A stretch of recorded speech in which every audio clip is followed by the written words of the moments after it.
राधे दोस्तों, जय श्री कृष्णा। स्वागत है आपका हमारे चैनल पर। चलिए आज हम आपको माता कात्यायनी की कथा सुनाने जा रहे हैं, तो प्रेम से बोलिए जय माँ कात्यायनी।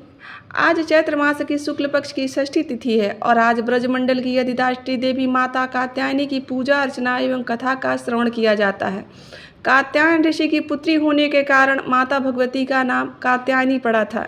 देवी भागवत पुराण के अनुसार नवरात्रि के छठे दिन जो साधक माता कात्यायनी की पूजा करते हैं एवं अपना सर्वस्व समर्पित कर देते हैं, उन्हें माता के दिव्य दर्शन प्राप्त होते हैं और माता की कृपा से उन्हें अर्थ धर्म काम मोक्ष इन चारों फलों की प्राप्ति होती है। जब तक वे जीवित रहते हैं, मृत्युलोक से लेकर और स्वर्गलोक की प्राप्ति तक उन्हें अलौकिक सुख की प्राप्ति होती है। पूर्ण भक्ति और निष्ठा भाव से जो भक्तगण माता की पूजा करते हैं और माता कात्यायनी की कथाओं को सुनते पढ़ते या किसी को सुनाते हैं, उनके जीवन से शोक संताप एवं निर्धनता सदा के लिए दूर हो जाता है और वे जन्म जन्मांतर के पापों से मुक्त हो जाते हैं। इनकी कृपा से सारे कार्य पूर्ण हो जाते हैं। माँ कात्यायनी अमोघ फल देने वाली हैं। तो दोस्तों, भगवान श्री कृष्ण के पति के रूप में पाने के लिए ब्रज की गोपियों ने भी माता कात्यायनी की पूजा की थी। इनकी पूजा काल यमुना तट पर की गई थी, इसलिए इस ब्रजमंडल की अधिष्ठात्री देवी के रूप में भी यह प्रतिष्ठित हैं।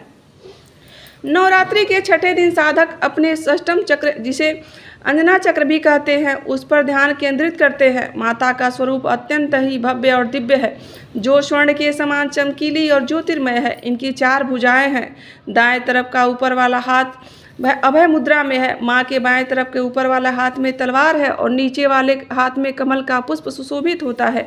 इनका वाहन सिंह है। इनकी भक्ति से वैवाहिक जीवन सुखमय हो जाता है और स्त्रियों को सदा सुहागन रहने का वरदान प्राप्त होता है। त्याग की प्रतीक माता के इस रूप में दर्शन करने से हम माता कात्यायनी की अब सुनेंगे कथा, क्योंकि इस रूप के उदाहरण करते हैं तो माता पार्वती को अपने स्वामी महादेव, अपने दोनों पुत्र कार्तिकेय और भगवान गणेश से दूर होना पड़ा था। इसीलिए इन्हें त्याग और समर्पण की देवी कहा जाता है। आप सभी को इस कथा को बड़ी श्रद्धा तथा प्रसन्न चित्त से होकर सुनना चाहिए। इससे भी आपकी मनोकामना पूर्ण होती है। कहते हैं कि कोई भी इस तरह की धार्मिक कथाओं को आधा अधूरा श्रवण नहीं करना चाहिए, वरना उसका कोई भी उचित फल प्राप्त नहीं होता है। कथा उस समय प्रारंभ होती है जब संसार पर एक महाअत्याचारी महिषासुर का आतंक था। यह कथा इस प्रकार से है कि रंभा नामक राक्षसी ने भगवान ब्रह्मा के वरदान के रूप में एक शक्तिशाली पुत्र प्राप्त करने के लिए कठोर तपस्या की थी और यही रंभा का पुत्र था महिषासुर। महिषासुर भैंसे से लेकर और मानव तक के किसी भी जानवर का रूप बदलने की क्षमता रखता था। इसी प्रकार एक बार महिषासुर भी भगवान ब्रह्मा को प्रसन्न करने के लिए कठोर तपस्या शुरू कर दिया था। अतः भगवान ब्रह्मा प्रकट हुए तो महिषासुर ने उनसे अमरता का वरदान प्राप्त कर लिया।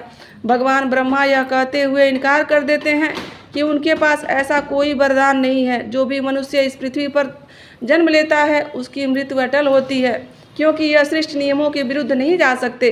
अब तुम कोई दूसरा वरदान मांग सकते हो। इस पर महिषासुर ने अमरता का वरदान प्राप्त करने का एक दूसरा तरीका खोजा और उसने भगवान ब्रह्मा से यह वरदान मांगा कि उसकी मृत्यु एक स्त्री के हाथों ही हो। तभी से महिषासुर सोचने लगा कि एक स्त्री तो अबला होती है और कमज़ोर होती है, उसके पास इतनी शक्ति कहाँ से आएगी कि वह उसका वध कर सकेगी। इसीलिए उसने ब्रह्मा जी से ऐसा वरदान प्राप्त किया था और ब्रह्मा जी ने भी उसे तथास्तु कहकर फिर वहाँ से अंतर्ध्यान हो गए थे। अब महिषासुर निरंकुश हो गया था, उसका अत्याचार भी बढ़ गया था। उसने समस्त देवताओं पर आक्रमण कर दिया और भगवान इंद्र से उनका सिंहासन छीन लिया। इंद्रलोक पर उसके अपना अधिकार जमा लिया। इस प्रकार से महिषासुर का अत्याचार शुरू हो गया। उसकी क्रूरता को रोकने वाला कोई भी नहीं था, क्योंकि उसने तीनों लोकों में कहर बरपा रखा था। इंद्र ने अपना सिंहासन जब खो दिया तब यज्ञ और पूजा पाठ बाधित होने लगे और सृष्टि में सर्वत्र असमंजस स्थापित हो गया।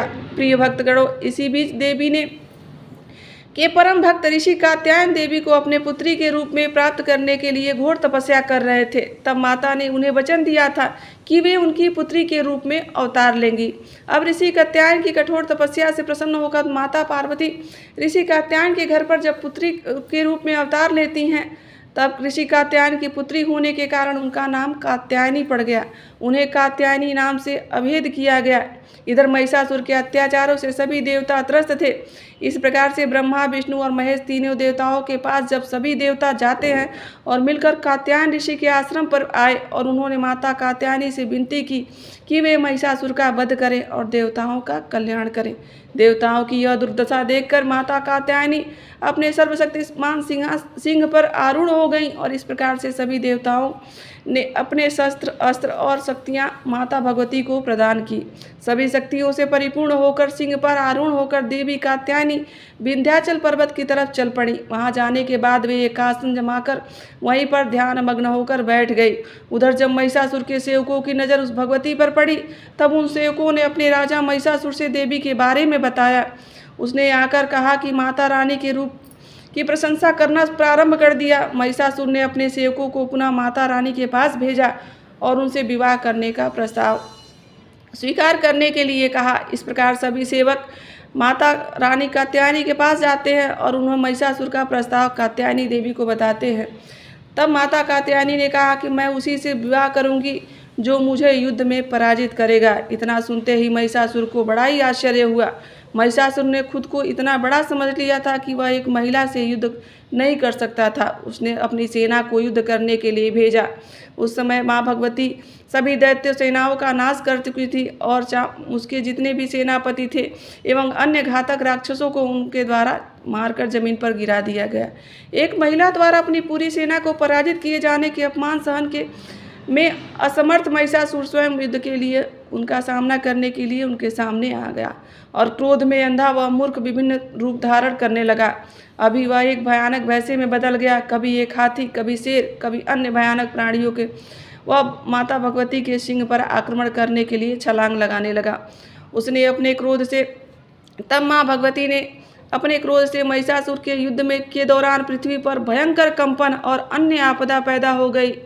वह कोई साधारण राक्षस नहीं था। इस प्रकार उसके और देवी के बीच 10 दिनों तक युद्ध चलता रहा। अंत में उन्होंने हवा में एक लंबी छलांग मारी और माता ने अपने पैरों से उसे जमीन पर गिरा दिया। जैसे वह भैंसे से इंसान में बदल रहा था, माता कात्यायनी ने अपना त्रिशूल उसकी छाती में घुसा दिया।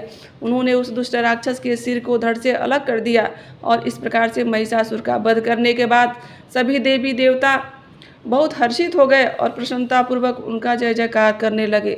ऋषियों ने उनके ऊपर सिर झुकाकर उन्हें नमस्कार करते हुए उनकी स्तुति करी और तीनों लोगों को व्याकुल करने वाले महिषासुर का माता रानी ने अंत कर दिया। देवताओं को वरदान दिया कि जब जब देवताओं उनका स्मरण करेंगे तब तब माँ भगवती अनेक अनेक रूपों में उनकी उनके संकट को मुक्त करने के लिए जन्म लेती रहेंगी। और अन्य पौराणिक कथाओं के अनुसार इसलिए उन्हें महिषासुर मर्दिनी भी कहते हैं।